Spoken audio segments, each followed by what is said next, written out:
Olá, bem-vindos ao Ponto de Vista. Você, em algum momento da sua vida profissional, certamente já deve ter ouvido do seu empregador que precisa ser mais produtivo, mais criativo, mais proativo, ter múltiplas habilidades, enfim, trocando em miúdos e usando termos bem coloquiais, coisas do tipo vestir a camisa, se virar nos 30. Pois é, isso pode ser muito bom para o empregador e para a empresa, mas para quem é empregado, o risco de adoecimentos físicos e psicológicos é alto. Hoje, no Ponto de Vista, vamos fazer uma série de reflexões a respeito disso, conversando com o Rodrigo Medeiros. O Rodrigo é doutor em Engenharia da Produção e professor do Instituto Federal do Espírito Santo.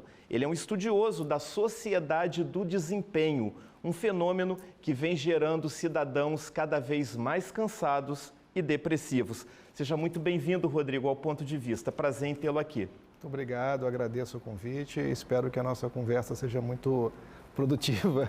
Pois é, você se debruça bastante, né, em estudar, né, essa sociedade do desempenho. É um conceito que não é muito recente, né? Ele já existe já há bastante tempo, não? Sim. Vamos dizer assim, o lançamento do livro do Byung-Chul Han, que é o filósofo coreano, professor da Universidade de Berlim, cujo título é A Sociedade do Cansaço, é de 2010, não é? Então, assim, ele não é novo, vamos dizer assim, do ponto de vista recente. E se a gente olhar as referências que ele usa, muitos autores brasileiros, como o professor Christian Dunker, da USP, criticaram a ausência de outros autores que na década de 60 e de 1970 também trabalharam tangenciando o assunto que o Byung-Chul Han traz nesse conceito. Eu acho que a grande novidade que o filósofo coreano traz é trazer um conceito que se encaixa bem em tudo isso que nós estamos vivendo, principalmente a partir da pandemia de Covid-19. Pois é, nós temos o neoliberalismo. Você acredita que o neoliberalismo, de uma certa forma, ele acabou favorecendo essa sociedade do desempenho, essa sociedade do cansaço? O professor Byung-Chul Han acredita que sim, tanto é que lançou um livro posterior, não é, em 2017, chamado Psicopolítica, falando como o neoliberalismo influencia nessa sociedade do cansaço, do desempenho, né, que é cobrado, como você mesmo falou aqui na chamada, né? A gente sempre está, entre aspas, devendo alguma coisa, né? Quer dizer, se eu sou produtivo, se eu sou eficiente, sempre tem alguma coisa que pode ser criada como um atributo que eu estou devendo. Então, ou seja, nunca é suficiente, nunca é suficiente, sempre precisa mais, né? Exatamente. Então, isso não tem nenhuma novidade. Não é? Agora, quais as principais características, né, que acabam gerando essa sociedade do cansaço, essa sociedade do desempenho?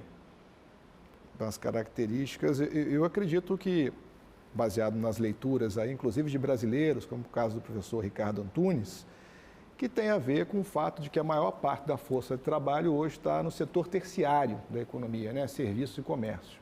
Então, diferentemente das fábricas, do tempo das fábricas, né, o expediente não termina quando a gente cruza o portão ou a porta do trabalho. Em muitos casos, né, aí com a digitalização, em muitos casos a gente está respondendo coisas, né, ou então pensando em trabalho fora do ambiente de trabalho, não é? Inclusive como preocupação, gerando ansiedade, não é? E todos esses esgotamentos que estão sendo colocados aí pelos especialistas, inclusive pela imprensa brasileira, né?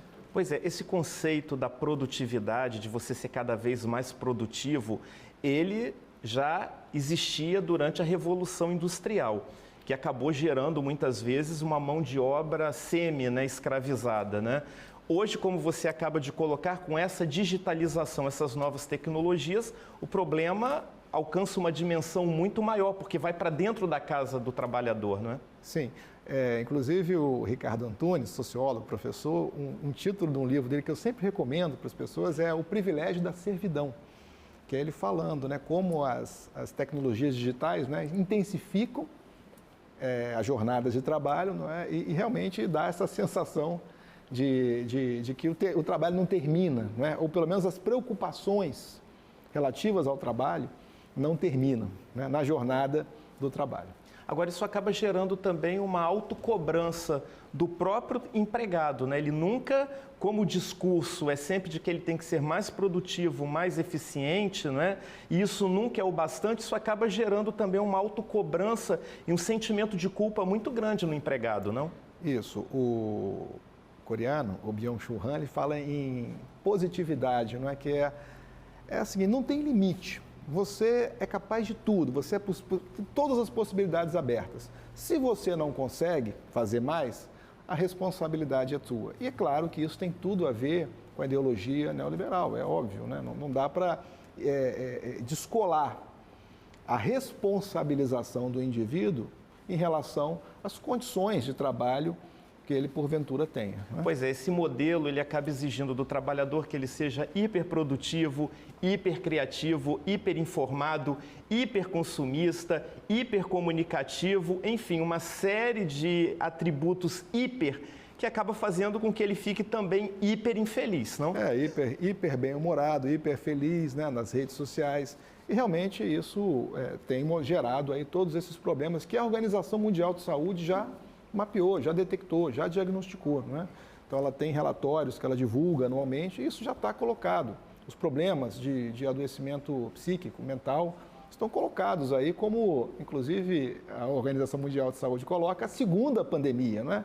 O que vem, o que viria, o que veio depois da pandemia de Covid-19 foi uma pandemia de saúde mental. Pois é, até que ponto a pandemia ajudou a agravar ainda mais esse problema? Aí tem a questão do home office, né? Quer dizer, se antes da pandemia os problemas de estresse, cansaço, depressão, burnout, esgotamento já existiam, com a pandemia o trabalho foi colocado dentro da casa das pessoas, né? Sem nenhuma fronteira de quarto de escritório, o filho no quarto ao lado. É bom lembrar também que tanto as crianças, adolescentes e jovens, né, tiveram que estudar olho de frente para telas também. Imagina isso, como é que o impacto disso ainda não foi, de fato, dimensionado. Nós agora que estamos tendo uma ideia das consequências de tudo aquilo, né? Pois é, nós temos aí, só para citar algumas psicopatologias, né? A depressão, a síndrome de burnout, ansiedade, transtorno de déficit de atenção, né? Ou seja, são psicopatologias que ainda são tratadas, vamos dizer, não de uma forma universalizada, nem no sistema público e nem no sistema privado de saúde, né? Isso. Ou seja, que é um complicador ainda mais, né? Agora é importante citar aqui a Organização Mundial de Saúde, que coloca que isso também é um problema dos países desenvolvidos, né? Porque às vezes a gente fica pensando, não, aqui a gente não faz direito a essa atenção a saúde mental, mas os países desenvolvidos também têm esse problema, né? Quer dizer, como promover e prevenir, né, problemas em saúde mental, né? Quer dizer, a gente tem que promover a saúde mental, né? Prevenir problemas, né? Mas isso é uma questão profissional, né? As escolas, os ambientes de trabalho, as famílias também precisam de assistência, né? Então isso, infelizmente, nós estamos devendo, né, como sociedade, para nós mesmos, né? Então temos que cobrar isso dos governos, políticas públicas, mas isso não é exclusivo nosso, né? Outros países aí, os Estados Unidos, por exemplo, né, têm os seus problemas também. Ou seja, é um desafio mundial, um desafio global, não está circunscrito apenas ao Brasil. Perfeito. Agora, o que a gente observa muito, e também não apenas aqui no Brasil, mas também nos demais países, até naqueles mais desenvolvidos e com uma estrutura, vamos dizer, social menos desigual do que a nossa, o que a gente vê é uma tentativa constante, né, de endurecimento cada vez maior das relações de trabalho, que eles usam o termo de flexibilização, que nada mais é do que perdas de direitos trabalhistas, né? Você acredita que isso é um fator complicador e que acaba fazendo com que esse problema fique cada vez maior? A Organização Mundial de Saúde coloca, vamos dizer assim, o avanço da pobreza e das desigualdades sociais como causa, sim, de adoecimento mental. Então, assim, todas as políticas públicas que contribuem para o empobrecimento das pessoas e para as desigualdades sociais, portanto, contribuem negativamente para a saúde mental da sociedade, né? Das pessoas, dos indivíduos na sociedade. Sim. Pois é, porque já existe aquela tendência de você levar o trabalho para casa em razão do desenvolvimento tecnológico.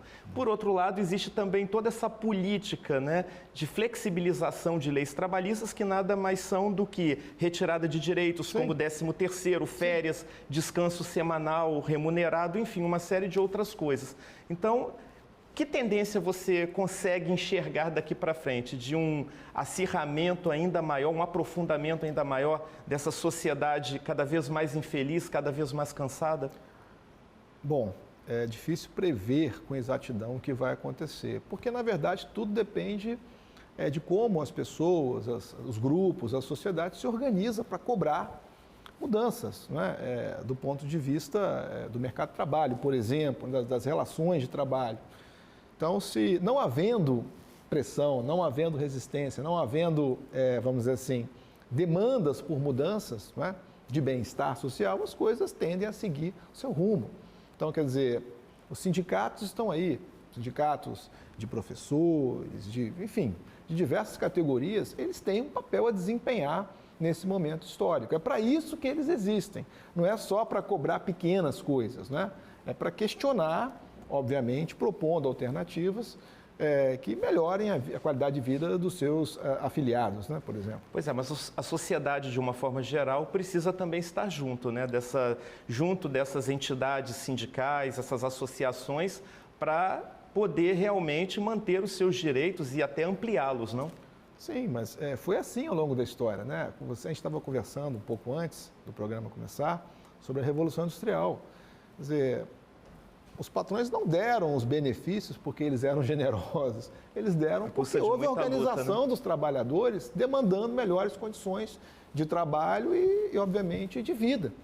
E aí os patrões tiveram que fazer concessões, né? Houve discussões nos parlamentos, no caso lá o parlamento britânico do Reino Unido, e os direitos vieram com o tempo, com o embate, com o tensionamento. Não vem por generosidade, isso a gente já sabe historicamente. Nem no Brasil veio por generosidade. Agora, Rodrigo, pela sua experiência como doutor, né, em engenharia da produção, sua experiência acadêmica também, você acha que é possível compatibilizar produção, eficiência e também bem-estar? Sim, é possível, não é? É possível porque você ser produtivo não significa que você tem que estar o tempo todo ligado ou à disposição do trabalho. Significa simplesmente que você trabalha com métricas de produção, de produtividade. Né? Produtividade é o quê? É a produção dentro de um intervalo de tempo, que são factíveis de serem sustentadas ao longo do tempo, né? E que não prejudiquem a saúde das pessoas que estejam gerando essa produtividade. Então, é possível fazer. Vários países, né?